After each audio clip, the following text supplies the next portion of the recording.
खाऊचो वार असलो की असा काहीतरी दाताखाली चमचमीत लागता, नाहीतर काय जिभेक धार येणार नाही. मग आज सकाळीच उठून गेलोय बाजारात आणि घेऊन इलोय ताजे फडफडीत बांगडे. आम्ही खाऊक जरा म्हावरा हवऱ्या म्हणून रपारपशी आडाळ्या त्यांका साफ करून घेतलंय. त्यांच्या वासान मांजरा हकडे तकडे धावक लागली. पहिला म्हटलं आधी वाटाप तयार करून घेऊया. याक मिक्सरचा भांडा घेतलंय आणि त्याच्यात ओला खोबरा आणि मोठे 2 कांदे कापून घेतलंय. नंतर थोडेसे धने टाकूचेच, तरी पण आपली कोथिंबीर चवीपुरती टाकलंय. लसूण आणि लाल मिरची आणि धने जे उंबळत घातलेले ते पण टाकून घेतलंय. नंतर थोडासा किंचितचा जिरा आणि एक चिंचेचा फवाड सगळा टाकून घेतलंय. आता म्हटला मिक्सर चांगलं गरगरान लावून घेऊया.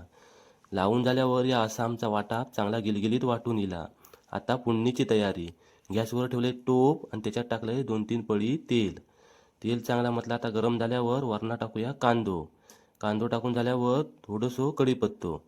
कढीपत्तो जसं भाजलो तसं 4-5 पाकळी लसणाचे टाकलंय आणि फोडणी चांगली परतून घेतलंय. फोडणी आता म्हटला भाजून झाली की त्याच्यात आपला वाटाप केलेला बेडगी मिरचीचा ता टाकूया. वाटाप टाकून घेतलंय आणि थोडा पातळ करूसाठी पाणी पण टाकून घेतलंय. आता म्हटला ही फोडणी चांगली ढवळून घेऊया. चांगला एकजीव करून घेतलंय. आता या थोडासा गड झाला, अजून थोड्या याच्यात पाणी टाकूया. थोडासा चवीपुरता मीठ आणि किंचितची हळद, कारण ती आपण वाटपात टाकला नव्हता म्हणून. आणि हिवसानीसाठी कोकमा. हे सगळं टाकून झाल्यावर आता सारा चांगलो उकळीलो तसं म्हटला बांगड्याची खुटा त्याच्यात सोडून घेऊया. सगळे मासे सोडलं आणि हळूहळू त्यांका जाग्यावर बसवलंय. चांगली उकळल्यावर आपला बांगड्याचा सार तयार झाला. वरनं अशी भरपूरशी कोथिंबीर टाकलंय. असं तुम्ही पण करा, खावा आणि आवडला तर आमच्या चॅनलला सबस्क्राईब करा.